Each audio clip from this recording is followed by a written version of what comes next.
हम सीरीज़ ज़रूर एनालाइज़ करते हैं हर मैच में, बहुत बारीकियत से ये चीज़ें देखते हैं कि क्या अच्छा हुआ, क्या और अच्छा हो सकता है। लेकिन यहाँ पे मैं कॉम्प्लीमेंट करना चाहूँगी अपनी ऑडियंस की, क्योंकि वो जैसे आप हैं सिर्फ बारीकी से देखते नहीं हैं, जो एनालिसिस करते हैं, जो गुड क्रिटिसिज्म, हेल्दी क्रिटिसिज्म भी करते हैं ना, वो भी टीम के फ़ायदे के लिए रहता है। So I really want to compliment कि कहीं ऐसे क्वेश्चंस, ऐसे ओपिनियंस आए हैं जो मुझे लगता है कि they are probably in favour of India, and also वो लोग जो बहुत कीनली फॉलो करते हैं। मैं ऐसे नहीं कह रही हूँ, एग्जाम्पल दे देती हूँ।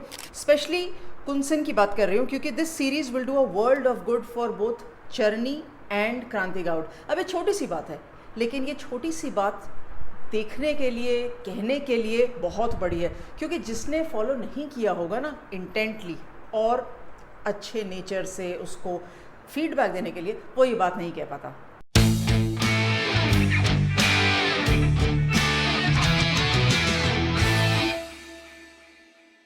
स्वागत है आपका डिफरेंट स्ट्रोक्स में। एंड क्योंकि हम ओडीआई एंड T20 श्रृंखला जीत गए, that is of course the Indian women, and पहली बार जीते हैं इंग्लैंड के अंदर, तो कॉम्प्लीमेंट्स तो बनते हैं। तो एक काम करते हैं, पूरा सीरीज़ का रनडाउन देखते हैं कि T20 की जो 5 मैचों की श्रृंखला थी उसमें हाईएस्ट रन गेटर्स कौन थे, हाईएस्ट विकेट टेकर्स कौन थे। एक बार क्विकली रन थ्रू कर देते हैं। Smriti Mandhana highest run getter थी, 221 रन उन्होंने बनाए थे। Shafali Verma 176, Sophia Dunkley 151, Jemi 108। ये मैंने ऑर्डर में निकाला है, लेकिन अच्छी बात यह है कि इंडिया के लिए कम से कम 2 टॉप बैटर्स जो थे, दोनों ओपनर्स, वो हाईएस्ट रन गेटर्स रहे। हाईएस्ट विकेट टेकर तो हमें पता है, प्लेयर ऑफ द सीरीज चरनी जो थी, उनको 10 विकेटें मिली, एंड इनफैक्ट बहुत अच्छे तरीके से इकोनॉमी रेट भी उनका बहुत बढ़िया था। दीप्ति शर्मा को 9 मिली, राधा यादव, अरुंधति रेड्डी दोनों को 6 विकेटें मिली, और अमनजोत को 3 विकेटें मिली। ना ये रन डाउन मैंने सिर्फ इसलिए किया है कि batting wise and bowling wise तो एक चीज़ है, जो इंडिविजुअली प्लेयरों ने मुझे लगता है बहुत अच्छा इंप्रेस किया, इंक्लूडिंग शेफाली वर्मा। लेकिन कहीं ना कहीं जो मुझे कंसर्न रहता ना कि छठा गेंदबाज कौन रहेगा, वो जो था, वो भी सिचुएशन बहुत अच्छे तरीके से इंडियन टीम ने हैंडल करी। खास तौर पर Arundhati Reddy got all games to play, उन्होंने यूटिलाइज करी कंडीशंस। जो स्पिनर्स थे रोटेट हो रहे थे। एन चरनी पहली बार इंग्लैंड खेल रही थी, तो उनको बहुत अच्छी चीज़ मिली कि लंबा रोप मिला परफॉर्मेंस देने का, एंड मोर सो जिस तरीके से उन्होंने वेरिएशन दिखाई। So in the T20 series I thought India played much better cricket.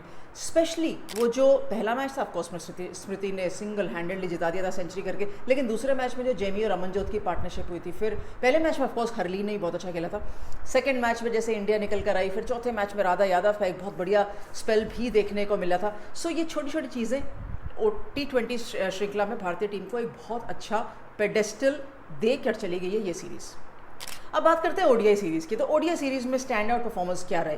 Of course नैथसेवा Brunt 160 run इन्होंने किए, ये हाईएस्ट रन गेटर रही, लेकिन उसके बाद हरमनप्रीत कौर जो प्लेयर ऑफ द मैच भी थी, प्लेयर ऑफ द सीरीज़ भी, 126 रन उनके नाम। स्मृति मांधाना ने 115 किए, जेमी में 101 किए। ये 3 मैचों की श्रृंखला थी, तो बहुत ज़्यादा रन नहीं कर पाए, लेकिन जिस समय पे खिलाड़ियों ने रन्स करे ना, वो एक कंट्रीब्यूटरी फैक्टर रहा, वो बहुत इंपॉर्टेंट फैक्टर रहा। हालांकि मैं फिर भी समझती हूँ कि दूसरा मैच जो था लॉर्ड्स में, वो भारतीय टीम बेहतर प्रदर्शन कर सकती थी, लेकिन अनदर डे, अगली बार जाएंगे तो I am sure better performance रहेगी। जो विकेट टेकर्स थे, Kranti Goud 9 wickets, largely thanks to that 6 wicket spell जो आखिरी मैच में उनको मिला। स्नेह राणा 3, चरनी 3, लेकिन इन टोटलिटी मैं समझती हूँ चरनी ने T20 में ज़्यादा बेहतर गेंदबाजी करी थी than the ODI. Having said that, चलिए ये तो हमारा एक रन डाउन था कि T20 एंड ओडीआई में क्या चीज़ हुई, लेकिन सबसे इम्पॉर्टेंट एलिमेंट मेरे लिए भारतीय टीम का ये था कि जो बिलीफ था ना उनका कि हर सिचुएशन में हम अच्छा कर सकते हैं। जैसे मैंने पहले कहा, T20 सीरीज़ में Amanjot, Jamie, Harleen all standing strong जब भी उनको अवसर मिला।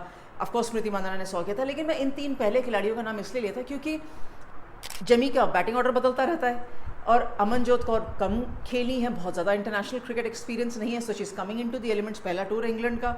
एंड ऑफकोर्स जो भी अपॉर्चुनिटी हरलीन को मिलती है उसमें उन्होंने कैपिटलाइज करके दिखाया। अब आते हैं वनडे सीरीज़ में। जब पहला मैच भारतीय टीम जीती थी तो मुझे लगा बहुत अच्छे तरीके से चेस किया था। प्रतिका रावल पहला टूर खेल रही हैं, हालांकि बहुत ज़्यादा रन्स नहीं किए प्रतिका रावल ने इन कंपैरिजन टू जब उनका इंटरनेशनल क्रिकेट शुरू हुआ था, लेकिन मैं समझती हूँ कि पहली बार इंडिया के बाहर निकली हैं, इंडियन कलर्स में इंग्लैंड में पहली बार खेल रही हैं, तो भले ही बहुत बड़े स्कोर्स ना बनाए हों, 36-0 एंड 26, डजेंट मैटर।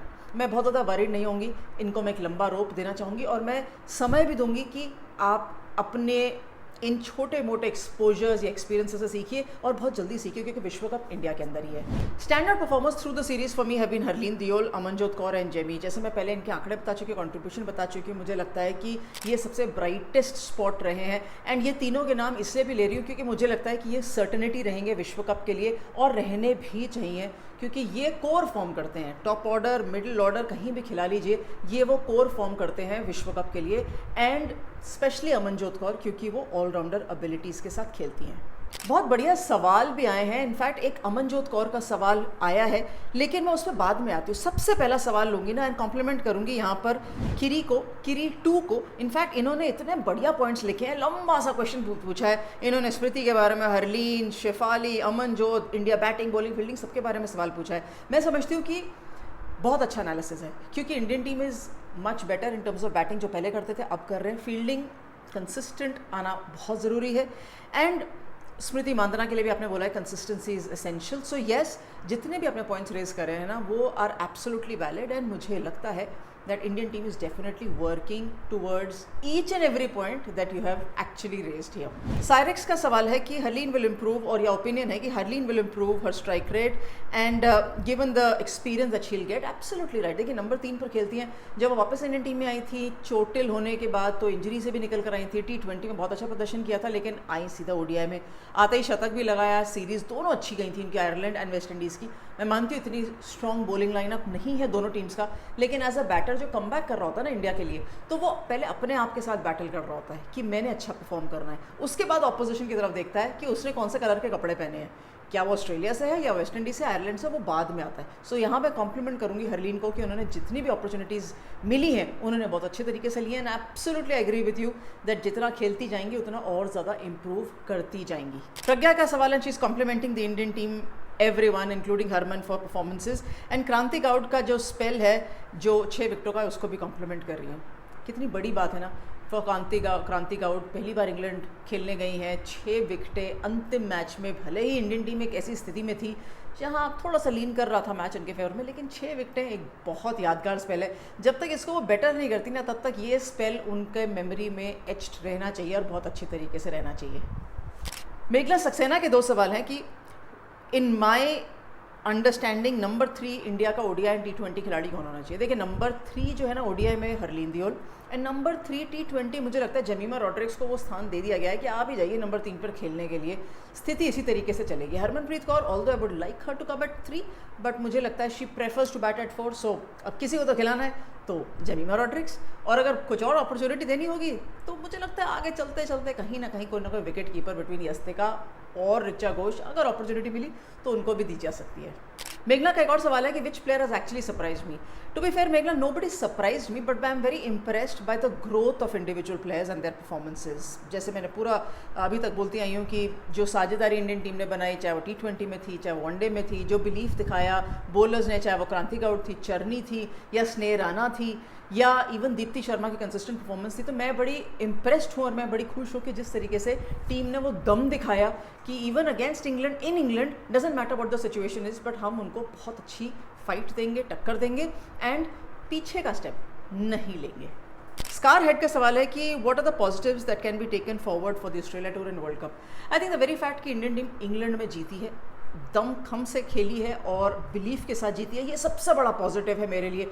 स्किल तो इम्प्रूव होती जाएगी, जितना ज़्यादा खेलेंगे, जितना जीतेंगे, कॉन्फिडेंस भी आता जाएगा, लेकिन ये जो चीज़ है ना, 2 कानों के बीच में जो दिमाग है, वो सबसे बड़ा गेम प्ले करता है। और मुझे लगता है कि सबसे अच्छा पॉजिटिव इंग्लैंड के तौर से ये है कि इस दिमाग के अंदर आपको ये पता है कि आप अच्छे हैं और आपने अच्छा प्रदर्शन किया, वरना रिजल्ट्स नहीं आते भारतीय टीम के लिए। तो इसको लेके ऑस्ट्रेलिया के सामने जाएंगे। आई एम श्योर ऑस्ट्रेलिया टूर से पहले अच्छी खासी ट्रेनिंग रहेगी, कैंप रहेगा, जितने भी दिन प्लेयरों को मिलेंगे। एंड क्योंकि ऑस्ट्रेलिया के टूर के जो 3 मैच हैं उसके तुरंत बाद वर्ल्ड कप के warm up matches and then the world cup start हो जाएगा।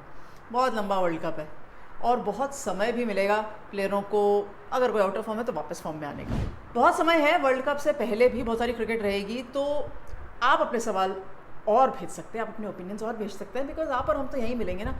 वर्ल्ड कप दूर है तो क्या हुआ, आप और हम बिल्कुल दूर नहीं है, हम यहीं मिलेंगे डिफरेंट स्ट्रोक्स पर। Thanks very much for watching different strokes.